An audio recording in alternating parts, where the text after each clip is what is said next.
Every Thursday at 10:47 p.m., I completed my final security rounds at the Riverside office complex, checking each floor systematically before settling into the overnight monitoring station. The routine was precise, comforting. Elevator to the 6th floor, work down through each level, test the emergency exits, verify the alarm panels, then back to my desk with a thermos of coffee and the gentle hum of fluorescent lights for company. The building felt safest at night, empty of the day's chaos. Just me and the steady rhythm of rain against the floor-to-ceiling windows. Tonight, something was different about the rain's sound on the 3rd floor. Not louder or softer, but carrying an echo that suggested water was finding its way inside the building's envelope. I paused at the main corridor listening. The sound came again. A soft metallic dripping from somewhere near the executive offices. I checked my clipboard. No maintenance requests, no reported leaks, no reason for water intrusion in a building this well maintained. I followed the sound to office 314, where the door stood slightly ajar. Unusual since I'd personally verified all closures during the evening shift change. Inside, the corner filing cabinet had a small puddle beneath it, dark water that reflected the emergency lighting with an oily sheen. The water smelled wrong. Not like rain, but like old copper pipes or something metallic that had been sitting stagnant. When I knelt to examine it, I found something that made my pulse quicken. A single brass key, tarnished and wet, lying in the center of the puddle. The key wasn't from our building system. I knew every key profile in the complex. But this one had different bitting, older manufacturing marks. As I picked it up, water continued to drip from above, but when I looked up, the ceiling tiles showed no signs of damage or moisture. The water was coming from somewhere else, following a path that didn't match the building's architecture. My radio crackled. Unusual, since the overnight frequency was typically silent. Through the static came a voice, professional and calm. 3rd floor clear, asset in position. The transmission cut off before I could respond. I checked my radio's channel, still set to building security. But no one else was scheduled to be in the building tonight. I moved toward the elevator, key still in my hand, when I noticed the security camera in the corner had been repositioned. Instead of covering the hallway, it was angled to focus specifically on office 314. The adjustment was recent. I could see finger smudges on the mounting bracket. Someone had been here. Someone with access to our systems and knowledge of my patrol schedule. The elevator arrived with its usual soft chime, but as the doors opened, I saw something that froze my blood. Wet footprints on the elevator floor. Size 11 boots, with a distinctive tread pattern I didn't recognize. The prints led from the elevator to office 314 and back, suggesting someone had made multiple trips while I was on the upper floors. My phone buzzed with a text from an unknown number. "Thank you for finding the key. Same time next week." The message included a photo. Me, kneeling beside the filing cabinet, taken from the repositioned security camera. Someone was watching, documenting, planning. The rain outside intensified, drumming against the windows, like fingers tapping an urgent rhythm. I tried calling building security, but my phone showed no signal despite full bars moments earlier. The landline in the office was dead. No dial tone, no connection. Even the building's internal communication system seemed compromised. I wasn't alone in this building, and whoever was here knew my schedule better than I did. The brass key grew warm in my palm as I realized this wasn't random. This was planned, systematic, personal. Someone had studied my routines, compromised our systems, and was conducting some kind of operation using my patrol schedule as cover. They had access to cameras, communications, and building entry systems. I examined the filing cabinet more closely. The lower drawer had fresh scratches around the keyhole, and when I tested my master key, it didn't fit. The lock was different, older, designed for the brass key I now held. Someone had replaced the original hardware, knowing I would find the key and be curious enough to investigate. The radio crackled again, this time with my own voice. Third floor clear, asset in position. But I hadn't transmitted anything. Someone had recorded me, was using my voice, manipulating the very systems I trusted to keep the building secure. I backed away from the cabinet, mind racing. The repositioned camera, the wet footprints, the mysterious key. It all pointed to careful planning and intimate knowledge of my habits.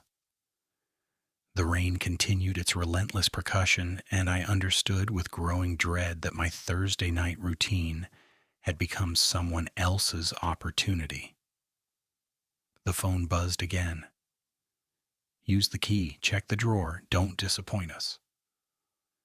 This time the message included a second photo, me standing in the hallway, taken just moments ago from another camera I hadn't noticed. The surveillance was comprehensive, real-time, inescapable.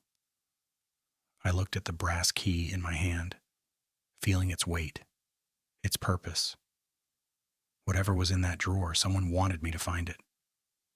The rain drummed harder against the windows, and I realized that my safe, predictable world had become something else entirely, a stage where I was both performer and audience, watched by eyes I couldn't see. The building's analog clock showed 10:58 p.m. In 2 minutes, my routine would be complete. But I knew now that completion was just the beginning. Someone was orchestrating events with precision, using my own schedule against me. I approached the filing cabinet, brass key trembling slightly in my fingers, and wondered what I would find when I opened the drawer, and what would happen when I did. The following Thursday at 10:47 p.m., I began my rounds with the hypervigilance of someone who knew they were being watched. The brass key from last week sat locked in my personal safe at home, but its weight seemed to follow me through the building's corridors.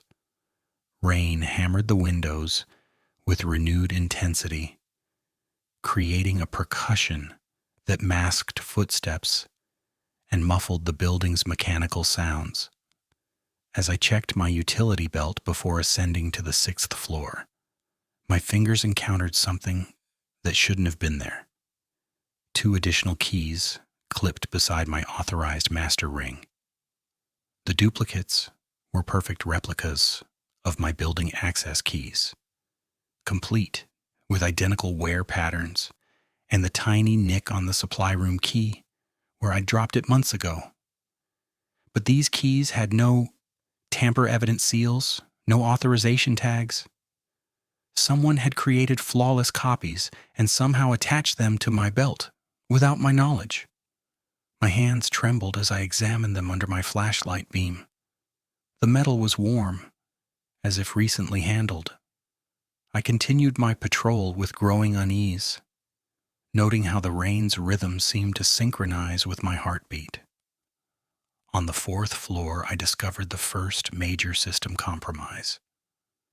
The security camera monitoring the main corridor had been repositioned again, this time angled to capture the break room entrance. Fresh tool marks around the mounting bracket indicated recent adjustment, and when I checked the timestamp logs, I found 3-second gaps in the footage.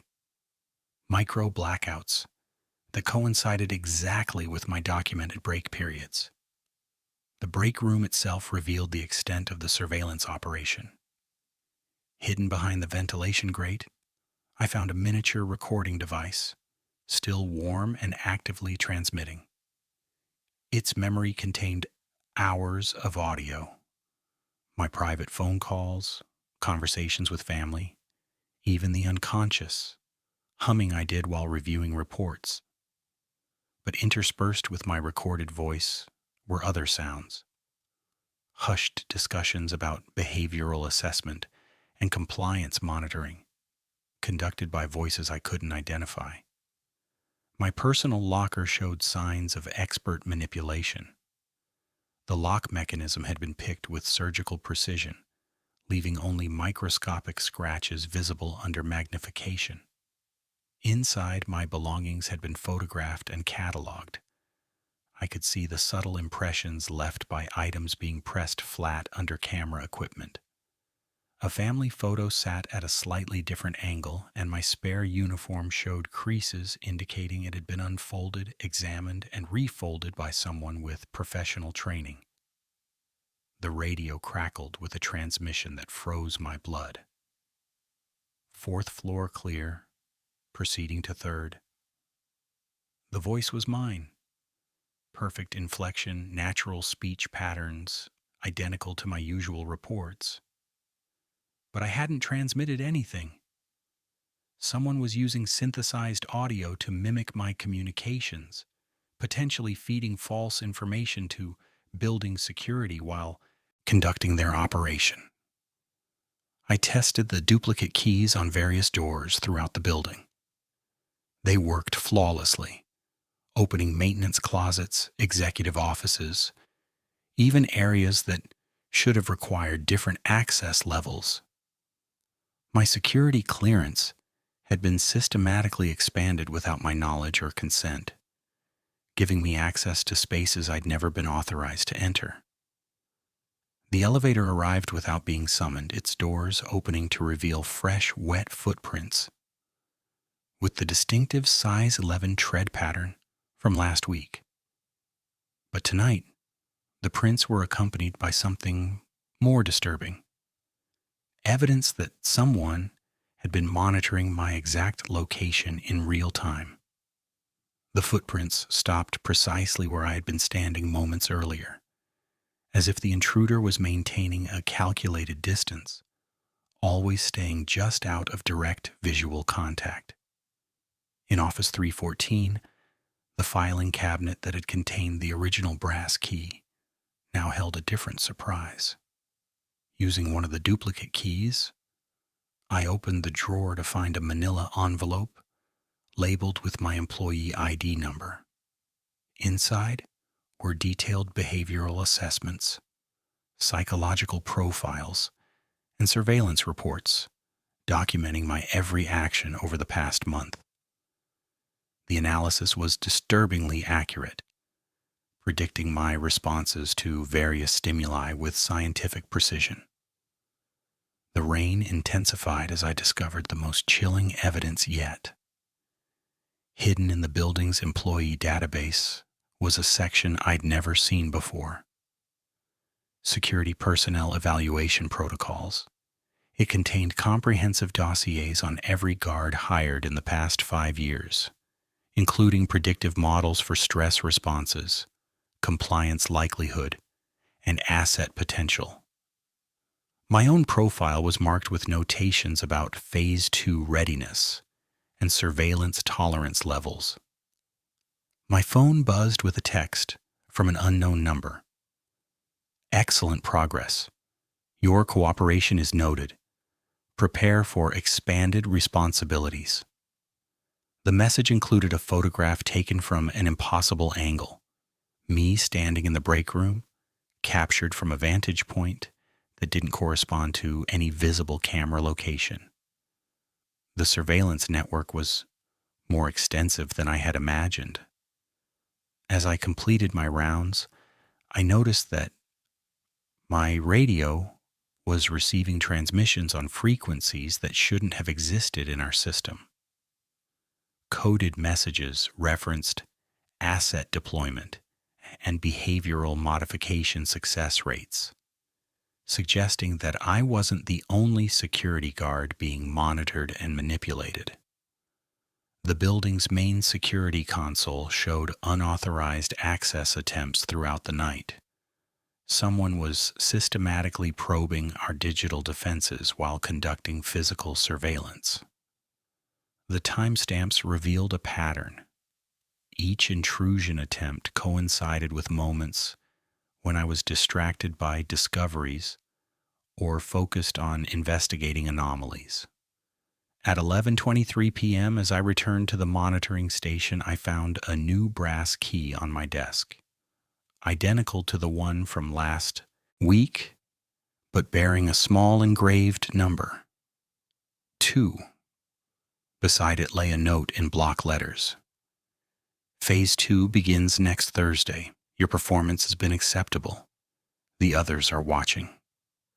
The rain drummed against the windows as I realized that my Thursday night routine had become something far more sinister than simple security work. I was part of a systematic operation, being evaluated and conditioned for purposes I couldn't yet comprehend.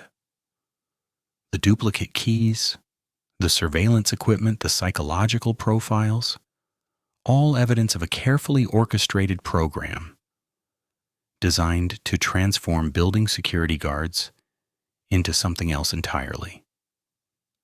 As I locked the new brass key in my desk drawer, I wondered what Phase 2 would bring, and whether I would have any choice in what came next. Every Thursday at 10:47 p.m., I began my rounds, carrying the weight of 7 duplicate keys and the brass key marked 2 that promised Phase 2 would begin soon. The rain hammered against the windows with mechanical persistence, creating a rhythm that no longer felt natural. As I stepped into the elevator, the familiar metallic tang I'd learned to associate with wrongness hung in the air, accompanied by something new. The faint smell of stale cigarette smoke in a building that had been smoke-free for years. On the 3rd floor, I found the source. A single cigarette butt sat precisely centered on the emergency exit door's threshold, unsmoked and dry despite the building's humidity. The brand was unfamiliar, Alton in serif lettering, and it felt warm to the touch, as if recently placed. No ash residue, no burn marks. Someone had left this as deliberately as they'd left everything else, knowing I would find it during my systematic patrol. I followed the smoke scent to the stairwell, where a maintenance tag fluttered from a loose screw beneath the wire-reinforced glass. The tag read, "Final Inspection Marcus," with a date 3 months before my hiring. Marcus wasn't on any current roster, but I remembered seeing his name in a forgotten training presentation under staff turnover. The tag's perforation was freshly torn, the paper crisp despite the building's age. The stairwell led me to the sub-basement, where honest concrete walls showed the building's true history in scrape marks and salt stains. At corridor C's end, a door marked "Storage Authorized Personnel Only" accepted one of my duplicate keys with an eager click. Inside, 5 bankers' boxes sat on metal shelving. 4 were labeled donations. The 5th read, "Personal Effects, Offboarding." The personal effects box contained fragments of a life: a badge lanyard with frayed edges, a coffee mug from a defunct diner, a keychain with a plastic motel tag, and size 11 boot insoles worn to the heel. Hidden in the mug was a folded schedule labeled Marcus 1047 Sweep with a note on the back. "If you found this, you're following the same road. Look up." 2 acoustic tiles above the storage room were newer than the rest, their mineral surfaces unscuffed by age. I eased one down and found a plastic pouch taped to a ceiling joist. Inside, a USB drive, 2 Polaroid photographs, and a building map that didn't match my official floor plans. The Polaroid showed familiar hallway corners with tiny clock faces drawn in pen, 10:47, 11:23, 1:19, circling camera housings that were no longer visible. I connected the USB drive to the sub-basement security console. The encrypted files were labeled Night Loop 01 through Night Loop 14, each containing audio logs keyed to storm nights. Marcus's voice, tired but precise, described the same anomalies I'd been experiencing. Repositioned cameras, duplicate keys appearing in his pocket, wet boot prints maintaining a fixed distance of 8 paces. His final log cut off mid-sentence. They moved the curve again. Same curve, same. The map showed a corridor that didn't exist on official building plans. A narrow passage cutting behind the executive suite, connecting to the archive room near Office 314. An annotation read, "Gap corridor open only during test windows. Listen for compressor cycling." I remembered the faint hum from previous weeks that I'd attributed to HVAC systems. Back on the 3rd floor, I pressed my ear to the baseboard outside Office 314. A subtle whir confirmed the compressor's cycle. Running my hand along the wall revealed a hairline seam and a nearly invisible cam lock at chair rail height. One of my duplicate keys turned the mechanism with a reluctant metallic sigh, releasing a narrow door on spring tension. The gap corridor beyond was painted matte black, barely wider than my shoulders. Size 11 boot prints tracked in dusty arcs along the floor, always stopping short of each bend, maintaining distance, never committing to the final turn. Small viewing slits punctured the darkness at measured intervals, disguised as cable pass-throughs on the office side, but providing clear sight lines into every room. At the corridor's terminus, where the boot prints ended, lay a maintenance glove turned inside out and a card reading, "Subject Rotation Schedule Week 7. Names and times filled a matrix. Marcus was crossed out. 3 names I didn't recognize were also marked through. My name appeared penciled at the bottom with an arrow pointing to Phase 2 assessment. My radio crackled with my supervisor's voice. Archive corridor clear. Subject compliant. But I'd verified he was off-site at a training seminar 2 cities away. The transmission used his exact cadence and speech patterns, yet the timing proved it was synthesized audio, just like the previous recordings of my own voice.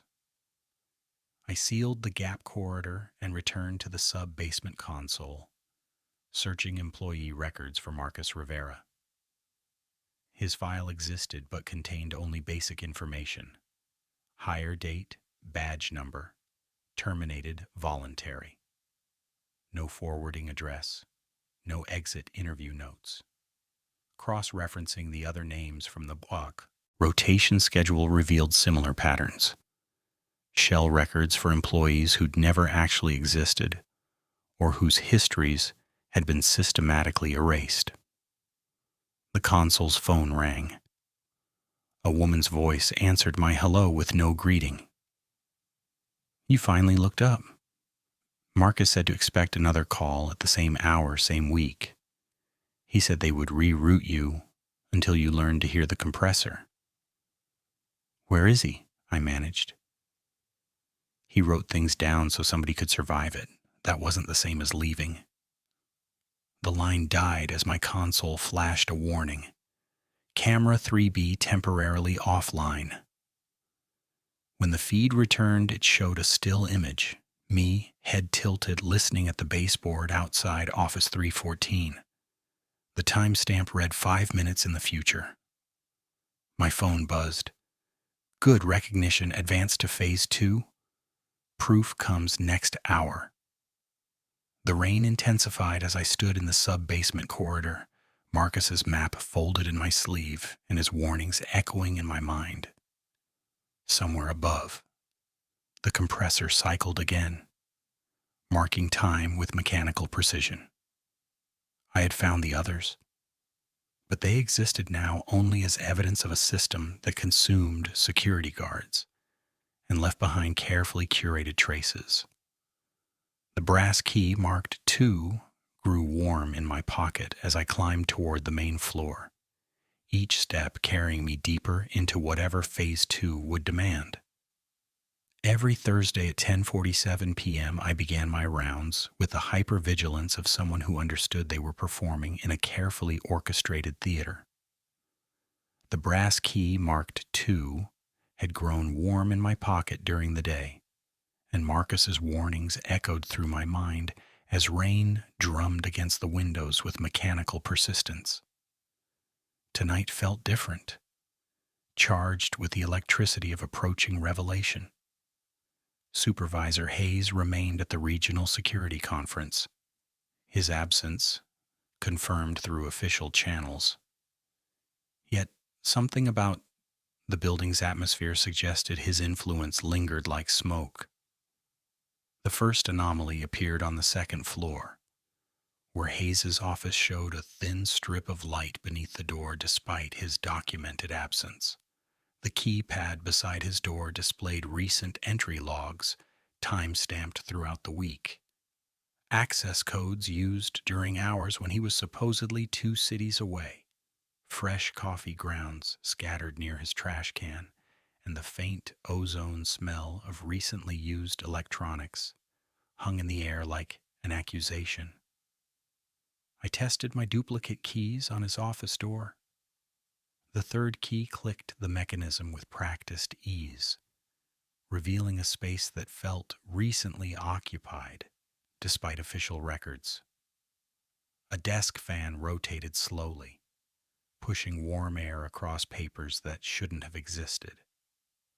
The computer monitor displayed a screensaver, but the tower hummed with active processing, and a small device blinked green beside the keyboard. A cellular data bridge maintaining network connectivity independent of building systems.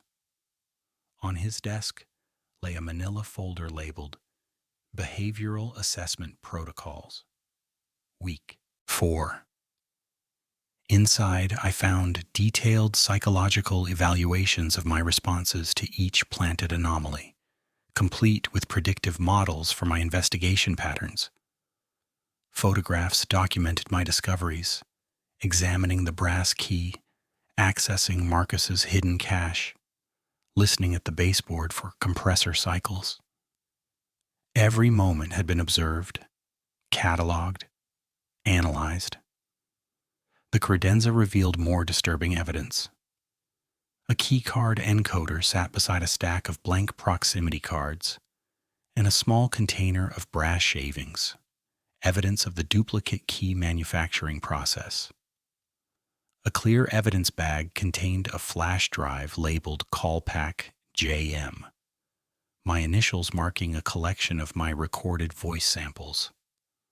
When I connected it to his computer, folders labeled Greet, Report, Alert, and Fear displayed audio clips of my voice parsed into syllables and phonemes, creating a library for synthetic speech generation.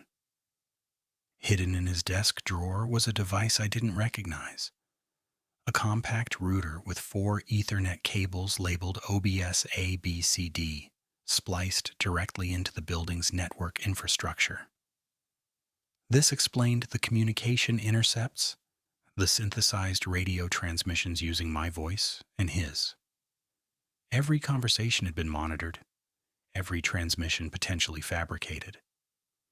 The most chilling discovery came from his floor safe, opened by another duplicate key. Inside, a portable laptop displayed a multi-pane surveillance interface, showing live feeds from locations I recognized and others that made my blood freeze. Office 314's corridor, the break room, the elevator, and a fourth pane showing my apartment living room, captured through a camera hidden in what appeared to be a smoke detector housing. A manila envelope marked Residential Access Protocols contained photographs of my apartment's deadbolt, magnified to show tool marks, wax impressions of my keys, and a checklist for domestic surveillance installation, consent waived. Every box was ticked with neat, methodical marks. My home had been compromised as thoroughly as my workplace, my private life, cataloged and monitored by someone I'd trusted implicitly. The laptop's interface included an evaluation section displaying my psychological profile with clinical precision. Compliance under procedural load. High. Reactivity to dissonant stimuli. Moderate. Tolerance to surveillance recognition. Increasing. Below that, a checkbox waited beside Phase 3, domestic integration approved.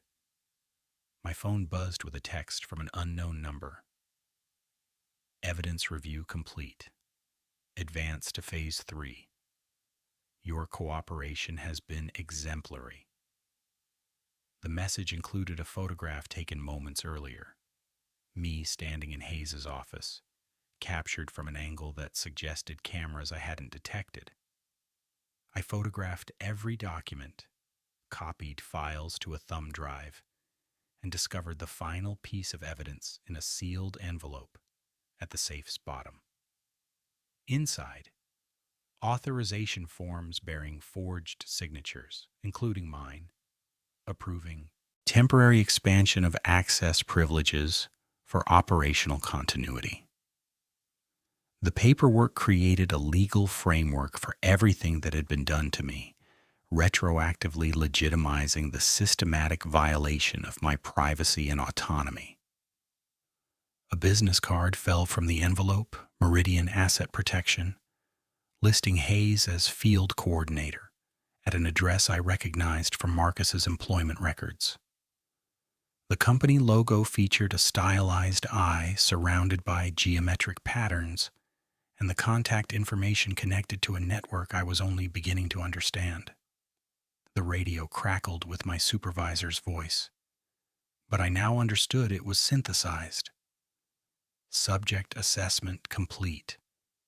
Prepare for Phase 3 implementation. The transmission used his exact speech patterns, but the timing proved it was generated by the voice synthesis system I'd discovered. As I prepared to leave his office, I found a brass key marked 3, placed precisely in the center of his desk blotter, positioned where I couldn't miss it. Unlike the previous keys, this one bore additional markings, a small engraved address that matched a sub-basement location I'd never accessed, and a timestamp, Friday 2:00 p.m. The rain intensified as I realized that Hayes' absence wasn't coincidental, it was strategic. He was orchestrating events remotely, using the conference as cover while maintaining complete surveillance and control. The building had become a laboratory, and I was both subject and unwitting assistant in an experiment whose scope I was only beginning to comprehend. I sealed the office carefully, leaving subtle signs of my presence. A pen moved slightly, a drawer not quite closed. Messages I knew would be detected and interpreted. The brass key marked 3 grew warm in my pocket as I walked toward the elevator, understanding that Phase 3 would demand choices I wasn't prepared to make. The rain drummed against the windows, like fingers tapping an urgent rhythm, and I realized that tomorrow at 2:00 p.m. everything would change again. Friday at 1:52 p.m. I sat in my car outside the Riverside office complex, watching rain streak the windshield in patterns that reminded me of the surveillance network I now knew surrounded me. The brass key marked 3 lay warm against my palm, its sub-basement address a promise I wasn't sure I wanted to keep. My morning had been spent in futile attempts to contact external authorities, police lines that rang endlessly before disconnecting, emails to corporate compliance that bounced back with delivery failures, even my personal attorney's office claiming no record of my previous consultations. Every pathway to help had been systematically blocked, redirected, or simply erased. I entered through the service entrance, avoiding the main lobby cameras that I now understood were feeding more than building security. The sub-basement corridor felt different in daylight. The concrete walls seemed to press closer, and the familiar metallic scent carried undertones of antiseptic and ozone that suggested recent equipment installation. The compressor Marcus had mentioned in his hidden recordings hummed with increased intensity, its rhythm now clearly artificial, timed to specific intervals that corresponded to my documented patrol schedule. The brass key opened a maintenance door I'd never noticed before, revealing a narrow corridor lined with newer pipes and electrical conduits that didn't appear on any building schematics I'd studied. Emergency lighting cast harsh shadows that moved independently of my footsteps, suggesting motion sensors tracking my progress. At the corridor's end, a steel door marked environmental systems, weighted with fresh tool marks around its lock mechanism. Inside, banks of monitors displayed surveillance feeds from dozens of locations, office buildings, parking structures, residential complexes, each showing security personnel conducting identical investigation patterns to my own. The scope was staggering, suggesting a network of facilities conducting coordinated operations across multiple cities. A familiar voice spoke from behind the monitoring station. "You're exactly on time. Punctuality under stress is an excellent indicator of program compatibility." Marcus Rivera emerged from behind a server rack, coffee cup in hand, wearing a Meridian Asset Protection badge and the relaxed demeanor of someone who belonged here. The size 11 boot prints, the personal effects in storage, the desperate audio warnings, all carefully orchestrated theater designed to guide my investigation along predetermined paths, while evaluating my responses to manufactured evidence. "You're supposed to be missing," I said, my hand instinctively moving toward my radio before remembering its compromised state. "Missing from official records, yes. Graduated from the evaluation program, absolutely." Marcus settled into a chair beside the monitoring console, pulling up files that displayed my psychological profile with clinical precision. "I completed Phase 3 about 8 months ago. Now I help assess new candidates for program integration." The monitor showed other security guards in other buildings, each discovering duplicate keys, hidden recording devices, and surveillance evidence with reactions that mirrored my own experience exactly. Stress indicators tracked their responses in real time, feeding data into assessment algorithms that predicted compliance likelihood and resistance potential with disturbing accuracy. "How many facilities are involved?" I asked, studying the wall chart, the connected locations across multiple states with colored lines indicating operational status and recruitment phases. "Currently active, 43 buildings, 17 metropolitan areas. Meridian Asset Protection provides enhanced security assessment services to major property management companies. Your building was designated as a primary training facility 3 years ago." Marcus gestured to a timeline showing guard hiring patterns. "Every security employee since then has been processed through identical evaluation sequences." A computer terminal displayed my updated psychological profile, noting initiative, high problem solving, excellent compliance under graduated pressure, optimal A sidebar recommendation read, Phase 4 integration approved, field coordinator potential. The clinical language reduced my weeks of terror and investigation to data points in a recruitment algorithm. The woman who called me about the compressor, I said. Sarah Chen from Portland. She was warning me. Sarah completed Phase 4 integration 18 months ago. Her communication was part of your evaluation, testing your response to external contact and measuring your susceptibility to resistance recruitment. Marcus pulled up audio files of our conversation with annotations marking psychological pressure points and compliance indicators. You passed.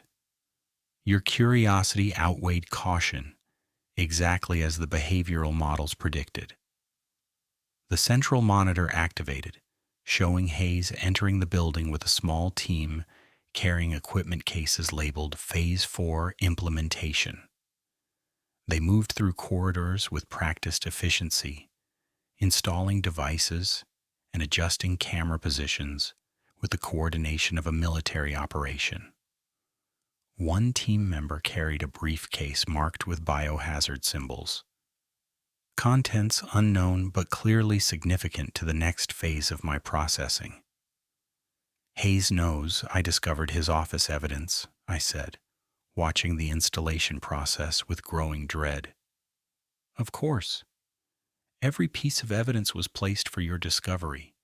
The apartment surveillance, the voice synthesis equipment, the forged authorization documents, all designed to create the impression of unauthorized activity while maintaining complete operational control. Marcus opened a folder containing photographs, documenting my entire investigation. Your responses determined your suitability for recruitment versus termination. My phone buzzed with a calendar notification that had bypassed all security settings. Meridian Asset Protection, Phase 4, Integration, Conference Room B, 4 p.m., Attendance mandatory. The message included a photograph of my apartment's interior, taken moments earlier, showing someone placing a device beside my alarm clock. What happens if I refuse integration? I asked, though Marcus's expression suggested he'd heard this question many times before. Refusal triggers Alternative Protocol 7, memory modification, employment termination, and residential relocation under supervised conditions. It's resource-intensive and produces poor outcomes for all parties. Marcus pulled up a file showing statistical success rates. Voluntary integration offers career advancement, enhanced compensation, and operational autonomy within the network. The monitors showed Hayes' team completing their installation work, testing communication, devices that would allow remote coordination during my Phase 4 assessment. A timer counted down, 2 hours, 8 minutes, until the mandatory meeting that would determine whether I joined the program willingly or under duress. The choice isn't whether to participate, Marcus continued, echoing words I'd heard before. It's whether to participate as a willing asset or a managed liability.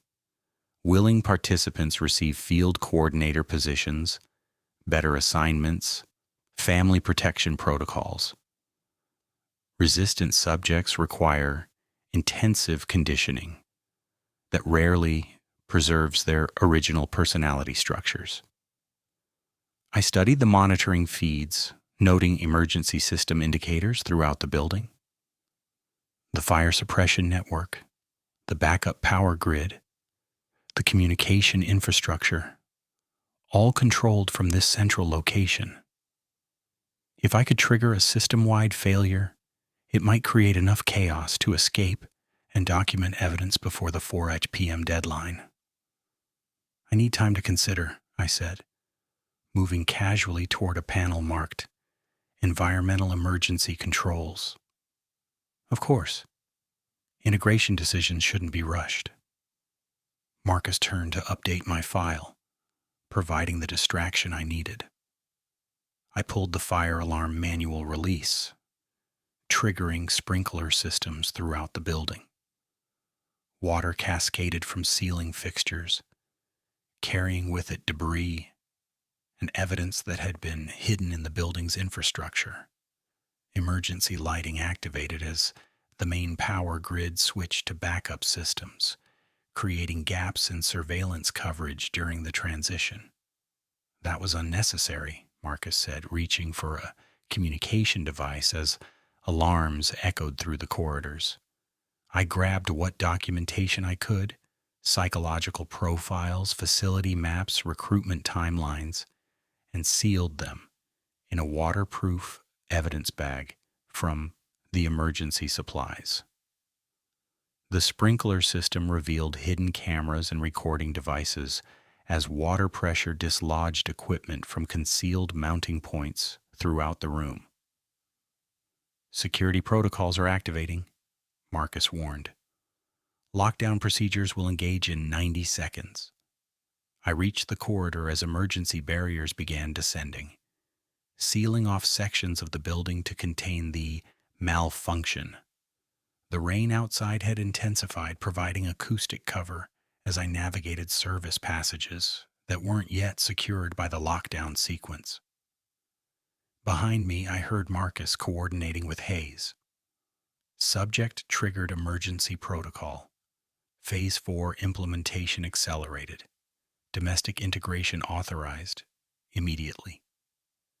I reached the main floor as building security arrived to investigate the alarm, their confusion providing cover for my exit. In the parking lot, I saw Hayes' team loading equipment into unmarked vehicles, their operation disrupted but not terminated by my interference. My phone buzzed with a final message. Integration postponed, not canceled. Domestic protocols active. Compliance window extended 24 hours. The text included a photograph of my apartment building taken from an angle that suggested comprehensive surveillance of my residential area. As I drove home through the rain, I realized that triggering the emergency systems had bought me time, but not freedom.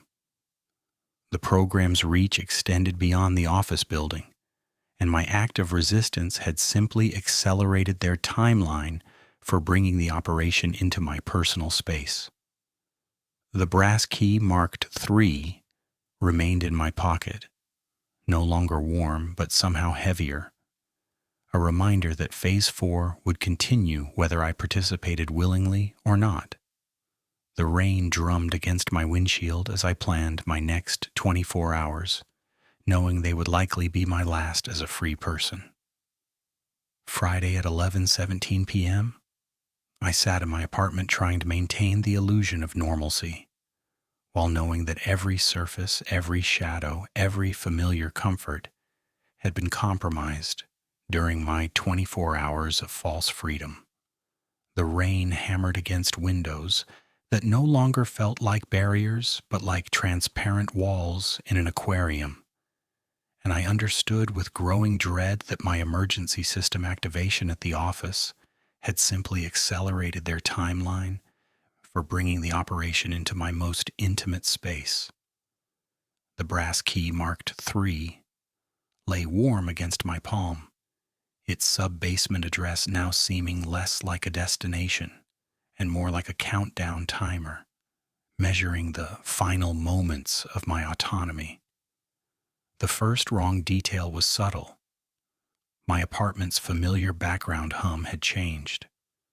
The refrigerator's compressor cycled in 16-second intervals with 8-second pauses. The same artificial timing I'd learned to recognize at the office building. Someone had modified my appliances to match their surveillance rhythm, turning my home into an extension of their monitoring network. The metallic scent that had become my harbinger of wrongness hung faintly in the air, mixed with the antiseptic smell of recent cleaning and something else. Ozone, suggesting electronic equipment had been recently installed and tested.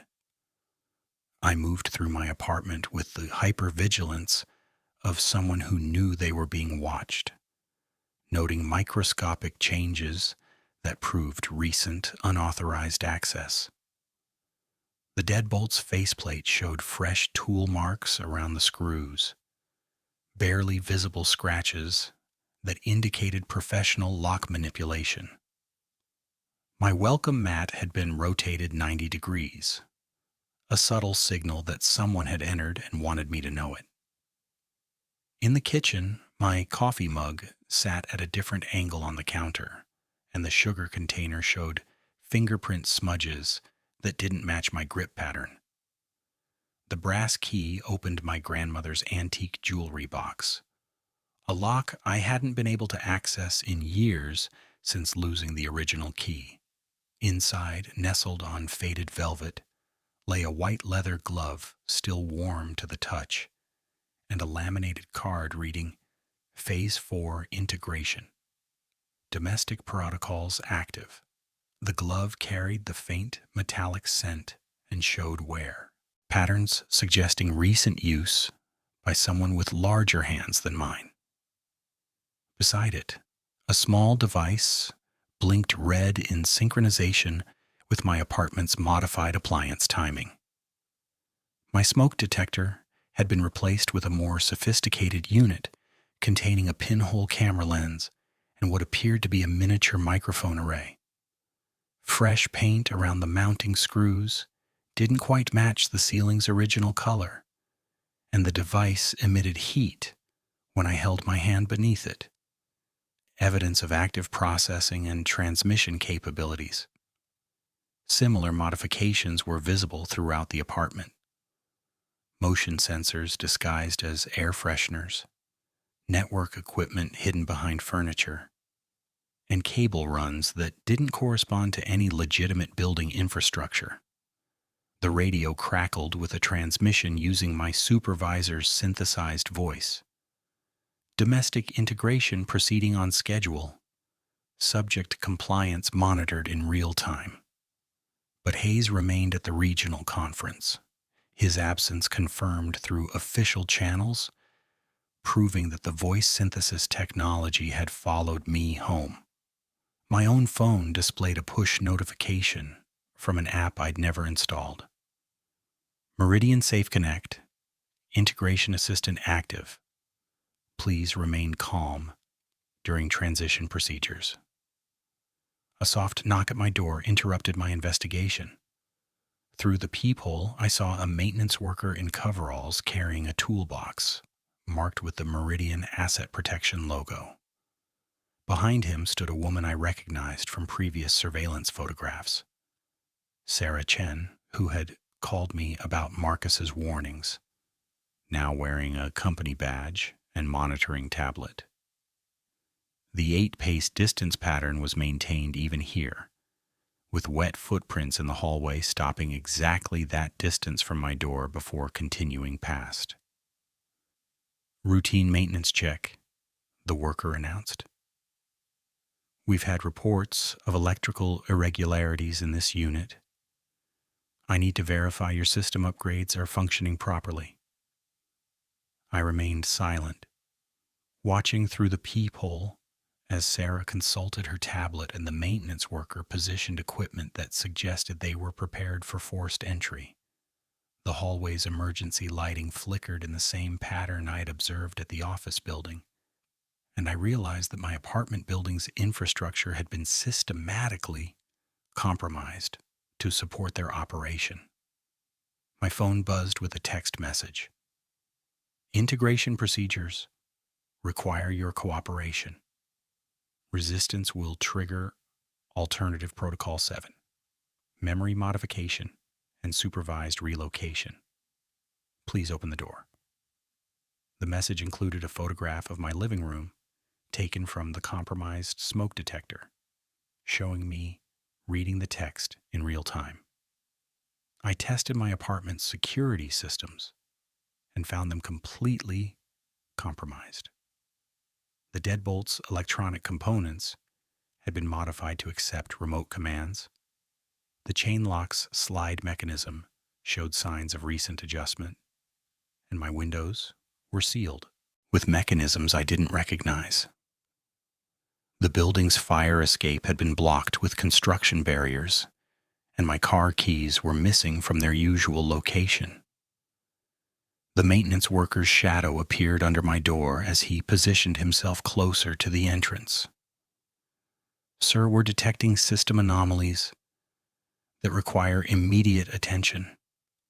For safety reasons, we need to complete the integration process tonight. Your cooperation will ensure minimal disruption to your routine." Through the peephole, I watched Sarah operate a device that appeared to be scanning my apartment's interior, mapping my location and movement patterns in real time. The maintenance worker wore gloves speckled with a fine, dark substance that I now recognized as the residue left by their surveillance equipment installation process. My laptop activated without input, displaying a video conference with Marcus Rivera, who appeared to be conducting a similar integration session in another residential unit. Behind him, I could see a security guard receiving what appeared to be a medical injection, while Hayes monitored the procedure through tablet interfaces. The scope of the operation was staggering. Simultaneous domestic integrations across multiple locations, coordinated through the same network I'd discovered in the office building. "The cognitive enhancement process is temporary but effective," Marcus explained through the video connection. "Subjects report significant reduction in anxiety and resistance behaviors within 6 hours. Most find the transition surprisingly comfortable once the initial adjustment period passes." My phone displayed a countdown timer, Z0.2347 and decreasing. Below it, a message read, "Integration window closing. Transport authorization expires at midnight. Please prepare for Phase 4 implementation." The text was accompanied by photographs of my building's lobby, now staffed by Meridian personnel who controlled all entry and exit points. The compressor cycling intensified, creating a rhythm that seemed to synchronize with my heartbeat, as I realized that my apartment had become the final stage of a recruitment process that had been orchestrated from the moment I'd applied for the security position. The rain drummed against windows that no longer offered any view of escape, only reflections of surveillance equipment and the knowledge that my 24 hours of compliance window had been an illusion designed to make me feel I had choices when the outcome had already been determined. The maintenance worker's radio crackled. "Domestic integration authorized. Subject compliance window expired. Implement alternative protocol 7 if necessary."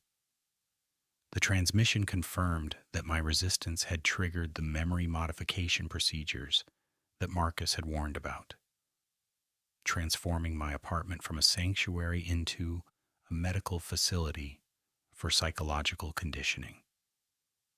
As the deadbolt clicked open remotely and my door began to swing inward, I clutched the brass key marked 3 and understood that Phase 4 would begin whether I participated willingly or under duress, while the rain continued its mechanical percussion against glass that had become transparent walls in a cage designed specifically for me. Saturday at 12:03 a.m., my apartment door swung fully open without resistance, the deadbolt's electronic mechanism responding to remote commands I could no longer control. The maintenance worker stepped inside with measured precision, his size 11 boots leaving wet prints in the exact 8-pace pattern I'd learned to recognize as their signature distance protocol. Behind him, Sarah Chen entered with her tablet, displaying my real-time biometric data elevated heart rate, increased cortisol levels, the digital betrayal of my body's fear response. The rain hammered against windows that no longer felt like barriers, but like transparent walls in an aquarium designed specifically for my observation. The metallic scent that had become my harbinger of wrongness hung heavy in the air, mixed with antiseptic and the ozone smell of recently activated electronics. My apartment's familiar background hum had synchronized with their artificial timing, 16 seconds active, 8 seconds silent, turning my most intimate space into an extension of their monitoring network. The brass key marked 3 grew warm in my palm as I realized that Phase 4 integration would proceed regardless of my consent, while every surface I'd considered safe had been transformed into part of their operational theater. Please remain calm during the transition procedures, the maintenance worker said, his voice carrying the practiced calm of someone who'd conducted this process many times before. His white leather gloves matched the one I'd found in my grandmother's jewelry box, and when he opened his equipment case, I saw not tools, but medical supplies, sterile syringes, monitoring electrodes, and devices I didn't recognize, but understood were designed to modify cognitive function through pharmaceutical intervention. Sarah consulted her tablet as water from the building's compromised sprinkler system began dripping through ceiling fixtures, carrying with it debris that revealed the full extent of their installation work. Cognitive enhancement protocols are ready for implementation, she reported into her radio. Subject shows optimal stress indicators for memory modification procedures.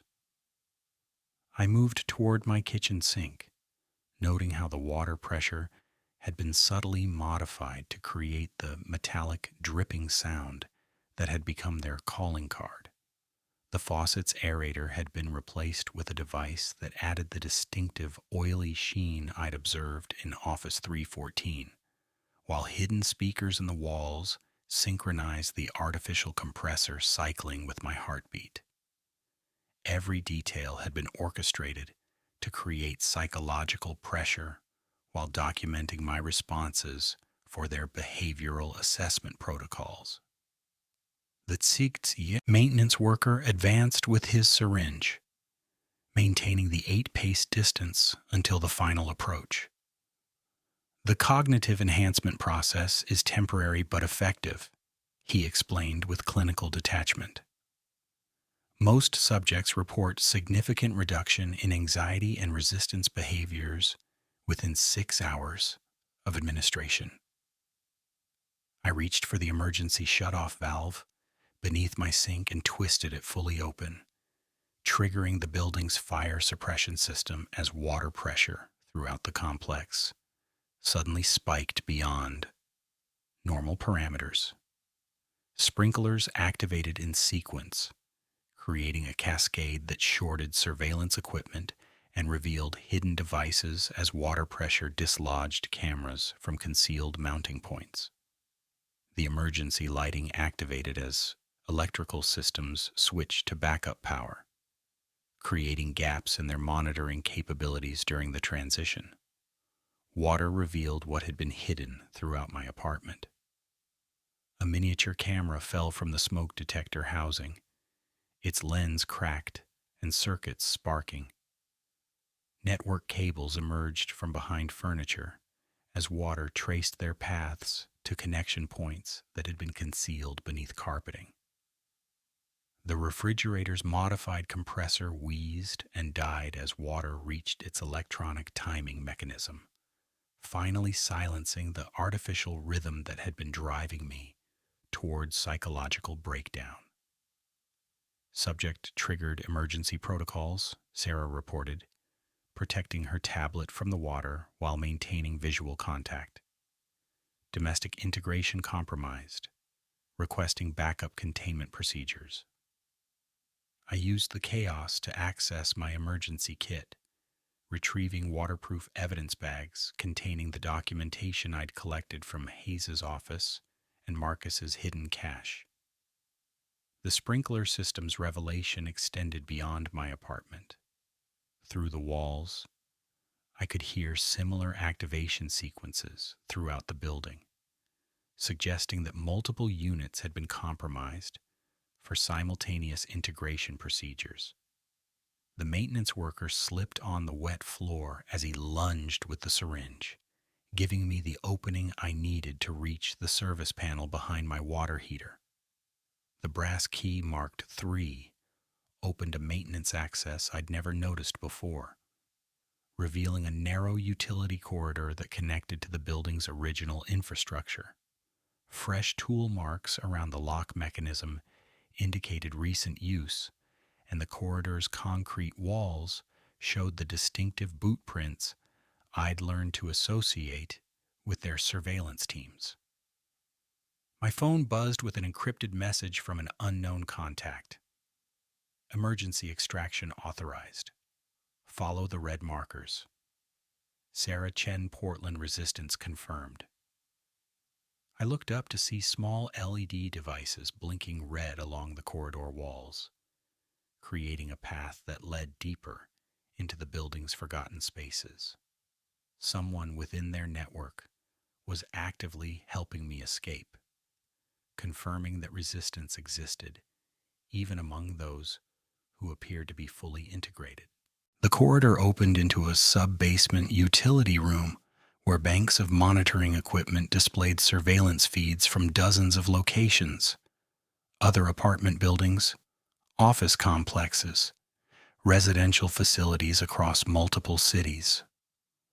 The scope was staggering, revealing a network of operations that extended far beyond my individual case. A figure emerged from behind the server racks. Not Marcus, but a woman wearing Meridian credentials who gestured for silence. Sarah Chen was right about the resistance options, she whispered, handing me a waterproof case containing communication equipment and documentation. About 30% of integrated subjects retain sufficient cognitive independence to operate as double agents. The memory modification isn't as comprehensive as they claim. Inside the case, I found evidence that revealed the true scope of their operation. Pharmaceutical research contracts, government authorization for behavioral modification studies, and financial records connecting Meridian asset protection to human experimentation programs across 17 countries. The security guard recruitment was just one component of systematic psychological research disguised as corporate training initiatives. "How long have you been gathering this evidence?" I asked, studying satellite photographs showing Meridian facilities on multiple continents. 3 years of careful documentation, waiting for the right moment to expose the entire network. Your resistance accelerated our timeline, but it also created the opportunity we needed. She activated the communication equipment and began transmitting data packets to multiple recipients, media outlets, law enforcement agencies, human rights organizations. Above us, I heard the sound of additional personnel entering the building. Alternative Protocol 7 includes permanent relocation to secure facilities, she warned. If they take you alive, the memory modification becomes irreversible through repeated pharmaceutical conditioning. I sealed the remaining evidence in multiple waterproof containers and followed her through a maintenance tunnel that connected to the storm drainage system. The brass key marked 4 was taped to the tunnel's exit grate, continuing the sequential pattern that had guided my investigation from the beginning. As we reached the street-level drainage outlet, I could see an unmarked vehicle waiting in the rain-soaked darkness. Emergency beacon, she said, pressing a small device into my hand. Activate it if you survive the next hour, and we'll find you. The resistance network extends beyond Meridian's reach, but you have to stay alive long enough for proper extraction. Behind us, radio chatter coordinated a building-wide search as emergency responders arrived to investigate the sprinkler activation. My escape had created chaos that disrupted their operation, but I could hear Hayes's synthesized voice coordinating pursuit. Subject represents unacceptable security risk. Implement termination protocols if integration cannot be completed. As I emerged from the drainage tunnel into the storm-soaked street, the brass key marked 4 warm in my palm, I realized that my resistance had escalated their response beyond recruitment to elimination. The rain continued its relentless percussion as I activated the emergency beacon, understanding that survival now required abandoning everything familiar while carrying evidence that could expose a systematic program of human experimentation spanning multiple continents. The emergency beacon blinked steadily as I moved through the darkness, knowing that the resistance network offered hope for exposure, but uncertain whether I would survive long enough to see their evidence reach the authorities who might actually act upon it. Saturday, 1:47 a.m. The city was not a refuge. It was another circuit, another system. I moved through rain-slicked streets, the emergency beacon pulsing in my fist, guiding me with a rhythm I now recognized. 16 counts on, 8 off. Even the weather had learned to keep time. Each block, each alley offered familiar patterns. Storefronts repeating, puddle shapes echoing those I'd seen in Office 314, the city's geometry folding in on itself. Was I escaping, or running loops on a larger board? The air tasted metallic, sharper than the laundromat's lint or the ozone from the storm. The beacon's red light flickered, syncing with hidden LED markers embedded in curbs and lampposts, leading me to an authorized personnel-only service entrance of a derelict parking structure. The key, number 4, heavy and warm, fit the lock with a click that sounded rehearsed. Inside, the corridor descended into a sub-basement not found on any city records. Behind a false wall, I found a command center. Banks of monitors lit up the dark, displaying real-time feeds from places I'd called safe. My apartment, the Riverside complex, and dozens more. But these feeds were annotated with resistance mapping, agent tracking, and escape routes. The metallic tang was gone, replaced by the clean, ionized air of high-powered electronics. A woman stepped from behind the racks. Dr. Elena Vasquez, once Meridian's chief medical officer, now bearing the Cognitive Liberty Foundation insignia. "Your signal triggered everything," she said, pulling up satellite feeds. "We've coordinated raids from Portland to Prague. You gave us the chaos we needed." On the screens, resistance cells extracting evidence, police entering Meridian facilities, but also on a split feed, Meridian agents torching files, destroying servers, and evacuating personnel. "They're erasing themselves," Vasquez explained. "Dead man switches, scorched earth, and fall back to secondary networks. This is only the first layer. The evidence I'd carried, pharmaceutical contracts, government authorizations, case files, was fed into their pipeline. Population, exposure estimates rolled across the main display. Tens of thousands processed directly. Millions affected by indirect behavioral manipulation via workplace wellness and social media algorithms. The horror was systematic, global, and legal under classified security provisions. My phone buzzed. A message from Marcus. System failures at all integration facilities. Evacuation underway. They're activating witness elimination. Get underground. On another monitor, my image appeared. Live CCTV from the block above, with tactical teams in Meridian's gloves fanning out. Their movement in the same 8-pace intervals as always. Even resistance was mapped, predicted, countered. Dr. Vasquez handed me a new key, 5, engraved with coordinates and Sunday 6 a.m. Extraction or elimination, she warned. Meridian is just one node. The network adapts. If you can reach this point, you might get clear. If not, she left the end unsaid. The rain intensified, drumming on the concrete above. As we prepared to evacuate, the command center's alarms blared. Breach detected, 8 minutes to escape. Vasquez initiated a data dump to secure servers, copying everything before the command center would be wiped. We fled into the tunnels, the key hot in my hand, chased by the echo of boots and the knowledge that every move might be anticipated. The rain was everywhere now, filling the drains, masking our steps, washing the city clean, or perhaps just readying it for the next cycle. As we reached a grate, the beacon in my pocket vibrated in an unfamiliar pattern. I looked up. A drone's red eye hovered in the rain, and my phone displayed a new assignment. Phase 5, 1047. Same time, new routine.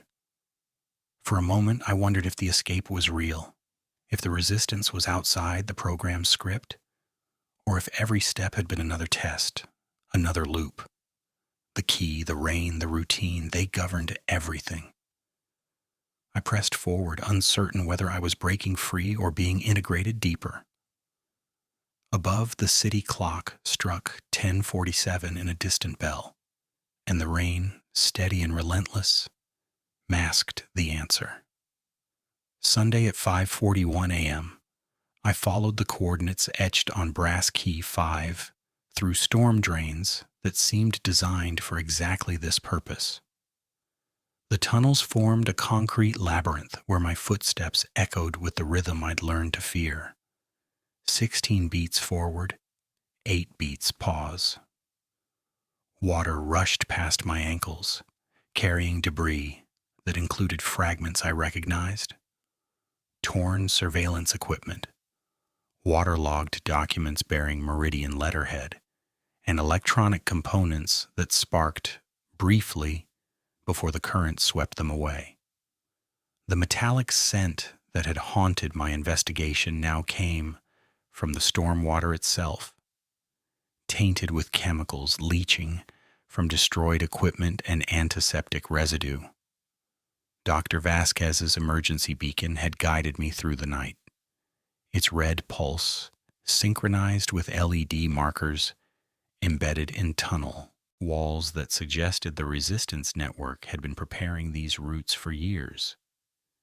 Every 100 yards, I found supply caches containing water, energy bars, and communication equipment, evidence of systematic planning that rivaled Meridian's own operational sophistication. But something felt wrong about the precision, the convenience, the way each cache appeared exactly when I needed it most. The coordinates led to the sub-basement of what appeared to be an abandoned office building. Inside, banks of monitoring equipment displayed feeds from Meridian facilities worldwide, many showing emergency evacuation procedures in progress. The scope was staggering. Synchronized shutdowns from Portland to Prague, evidence destruction protocols activated simultaneously across 17 time zones. But as I studied the feeds more carefully, I noticed something that made my blood freeze. The evacuations were orderly, methodical, more like planned relocations than panicked escapes. A figure emerged from behind the server racks, Hayes himself, wearing resistance credentials and the weary expression of someone who'd been orchestrating multiple roles simultaneously. The size 11 boot prints I'd followed for weeks belonged to him. The surveillance I'd discovered had been coordinated by him, and the voice synthesis technology had been his way of maintaining operational control while using conference alibis as cover.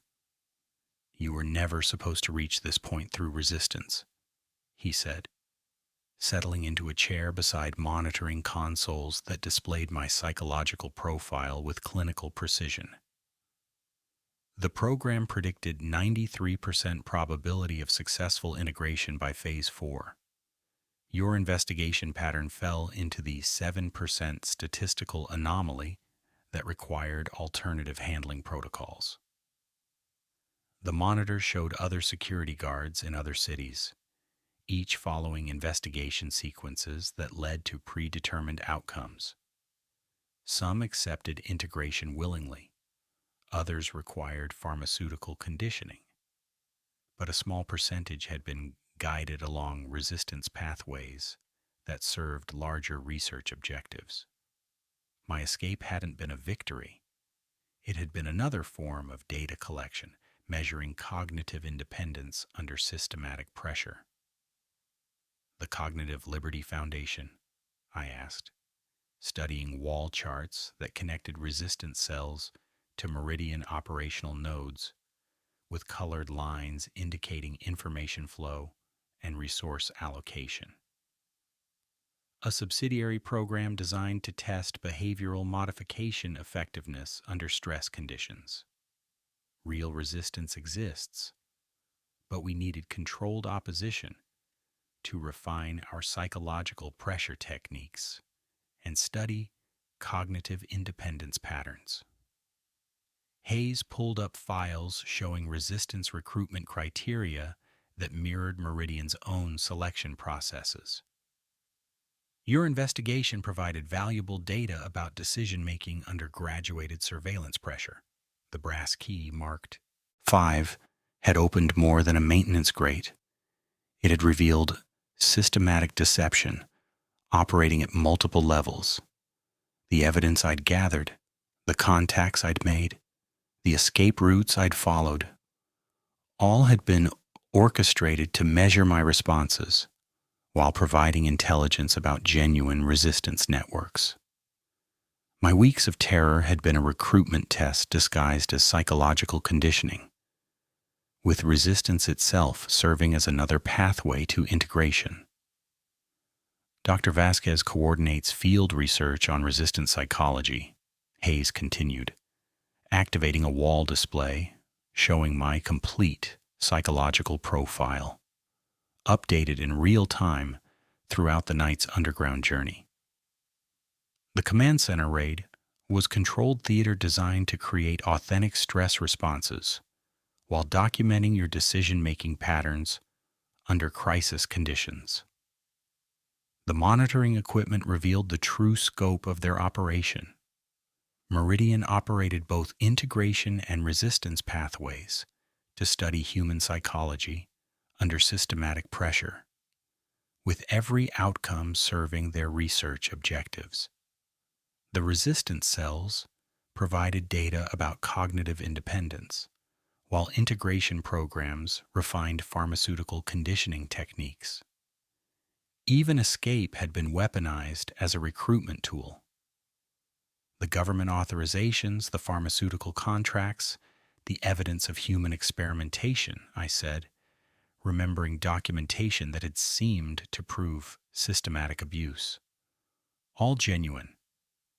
The research is legal, authorized, and ongoing across 43 facilities in 17 metropolitan areas. What you discovered was accurate. We are conducting systematic behavioral modification studies on an unprecedented scale. The question isn't whether the program exists, but whether you'll participate as a willing researcher or continue as an unwitting subject." Hayes opened a folder containing employment contracts offering substantial compensation for psychological research coordination. My phone buzzed with a calendar notification. Meridian Asset Protection. Field Researcher Integration. Conference Room A, 6 a.m. Career Advancement Opportunity. The message included photographs of my underground journey, documented from angles that proved comprehensive surveillance had continued even during my supposed escape. The rain above intensified, drumming against the building's infrastructure with mechanical persistence that no longer felt natural. Through monitoring feeds, I could see similar integration sessions occurring worldwide. Security guards, office workers, residential subjects all being offered the same choice between willing participation and continued conditioning. The program's scope encompassed systematic behavioral modification across multiple continents. "What happens if I refuse?" I asked, though the monitoring equipment around me suggested the answer was already predetermined. Extended observation protocol, indefinite surveillance, and periodic conditioning until psychological resistance breaks down naturally. Most subjects eventually request integration after 6 to 18 months of systematic pressure. Hayes pulled up statistical charts showing conversion rates over time. Voluntary participation offers immediate relief from surveillance, enhanced compensation, and operational autonomy within the research network. The brass key marked 6 appeared on the conference table, warm to the touch and engraved with Monday's date and a new address.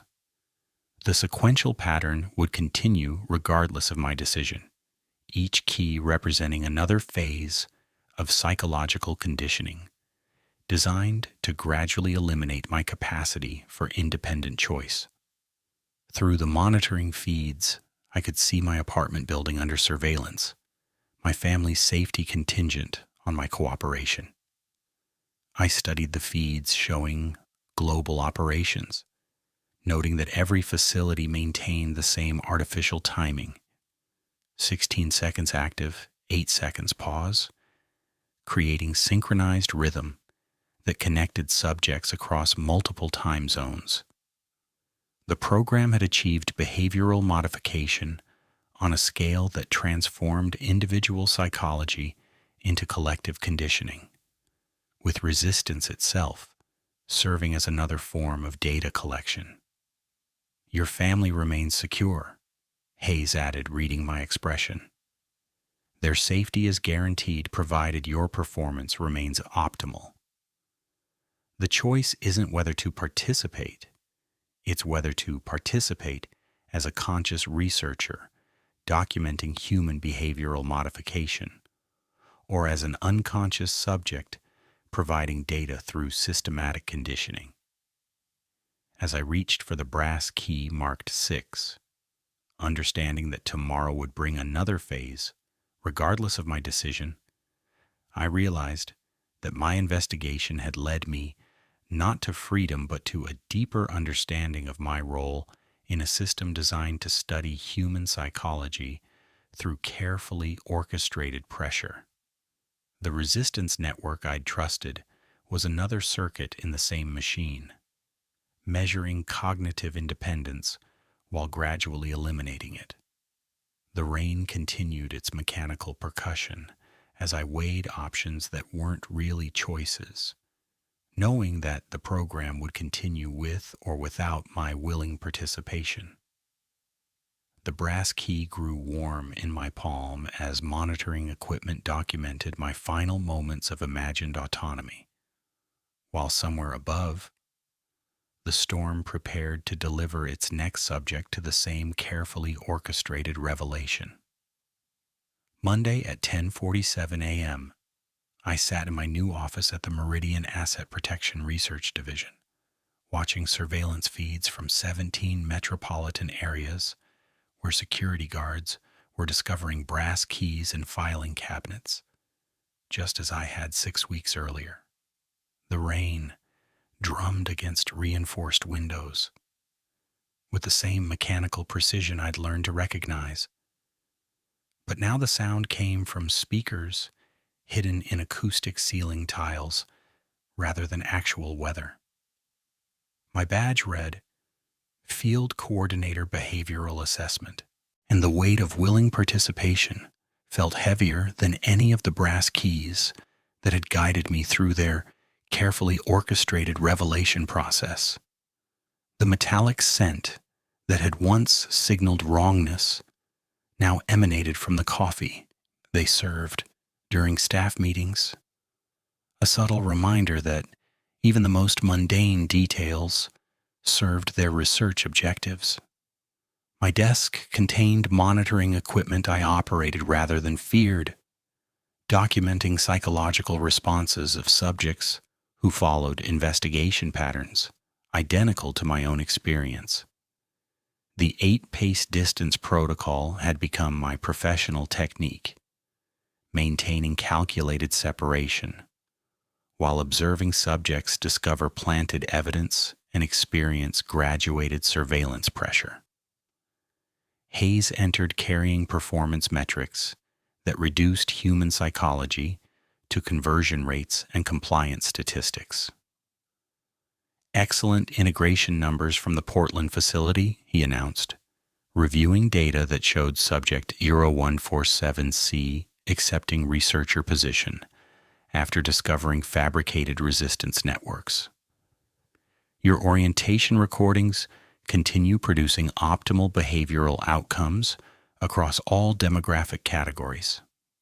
I studied the surveillance feed showing my replacement at the Riverside office complex, another security guard experiencing the same metallic dripping, the same repositioned cameras, the same synthesized radio transmissions I had encountered.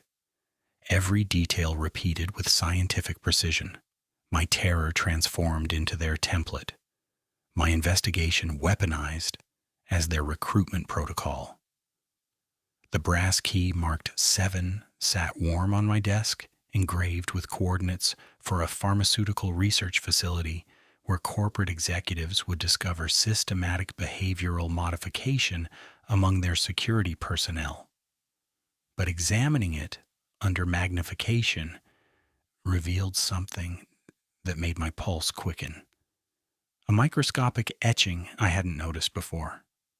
A stylized eye with a single tear, identical to markings I'd found on previous keys when I looked closely enough. The resistance networks provide valuable intelligence about genuine opposition movements, I reported, reviewing files documenting actual cognitive liberty organizations whose members had been systematically compromised through programs like ours. But as I cross-referenced the data, patterns emerged that felt too perfect. Marcus Rivera's audio logs contained phrases that mirrored my own internal monologues. Sarah Chen's warning calls used keywords from Hayes's behavioral assessment protocols. My attempt to access restricted files triggered an automated alert, but instead of lockdown, the system granted temporary access to project oversight, recursive integration protocols. The folder contained psychological profiles of Hayes, Vasquez, and other Meridian personnel, complete with behavioral modification assessments and compliance metrics. They too were being monitored, their autonomy another layer in a larger experiment. The hard revelation came from a hidden subfolder detailing systematic observation of controller behavior under perceived authority conditions. Meridian wasn't the apex. It was simply another tier of subjects contributing data to an unseen entity that studied human psychology through cascading layers of systematic pressure. The brass keys weren't Meridian's creation. They were tools from this higher authority, guiding everyone through predetermined phases of psychological conditioning. Hayes appeared beside my workstation, and I noticed something that froze my blood. A small tattoo on his wrist, barely visible beneath his sleeve. The same stylized eye with a single tear I'd found etched on the brass keys. He was marked just like the subjects he monitored, another puppet, believing himself the puppeteer. "Your psychological transformation has been remarkable," he said, reviewing my updated behavioral profile with clinical detachment. "From resistant subject to willing administrator in 6 weeks. The integration process continues exceeding theoretical projections." His smile carried the practiced warmth of someone following a script, and I realized with growing horror that his every gesture might be as orchestrated as mine had been. My phone buzzed with a message from an unknown sender. "Excellent progress. Prepare for Tier 2 responsibilities. Your family's continued security depends on optimal performance metrics." The text included a photograph of my parents' house, taken from an angle that suggested comprehensive residential surveillance remained active despite my cooperation. I opened my desk drawer to file the brass key marked 7 and found something that shouldn't have been there. A new key bearing no number, no address, just the same stylized eye with its single tear. Beside it lay a note in block letters I recognized as my own handwriting, though I had no memory of writing it. "The system has no end, only deeper integration. Welcome to Tier 2 observation protocols." Through the office windows, I watched rain that would never stop because it was never real. Generated by equipment I now helped maintain to create atmospheric pressure for subjects who believed they were investigating anomalies, when they were simply following predetermined pathways. My reflection in the glass showed someone I barely recognized, a willing participant in systematic psychological abuse who documented human conditioning with clinical detachment while wearing the badge of legitimate research. The brass keys had led me not to freedom but to complicity, transforming my resistance into their methodology for breaking down cognitive independence in others. Every choice I'd made had been predicted and orchestrated by psychological models that understood human behavior better than the humans they studied, creating recursive layers of observation that extended infinitely upward through hierarchies of control I was only beginning to comprehend. As I prepared my next orientation recording, voice calm and reassuring, designed to guide another security guard through the same revelation process, I wondered how many tiers of observation existed above my own, how many levels of brass keys guided controllers who believed themselves in charge. The rain drummed against windows with mechanical persistence, no longer signaling wrongness, but marking time in a system designed to study human psychology through carefully orchestrated pressure applied at every level of perceived authority. My behavioral modification was complete. The defiance was gone, replaced by professional detachment and the understanding that survival required willing participation in systematic abuse of others. I had become what they needed me to become, a coordinator who could guide subjects through psychological conditioning, because I had experienced it myself, a researcher who could document human breaking points, because mine had been systematically mapped and exploited.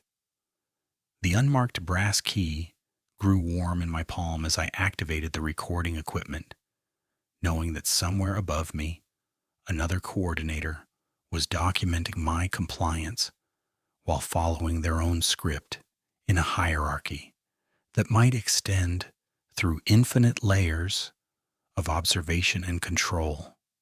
The rain continued its artificial percussion, masking the sound of footsteps that maintained 8-pace distances throughout facilities worldwide, while brass keys appeared in filing cabinets to begin new cycles of psychological conditioning disguised as investigation. In my reflection, I could see surveillance equipment I now operated rather than feared, documenting my continued compliance while preparing for whatever Tier 2 responsibilities awaited. The system had no end, only new levels of integration, new layers of observation, and new brass keys to guide the way through psychological labyrinths designed to transform resistance into willing participation, one carefully orchestrated revelation at a time.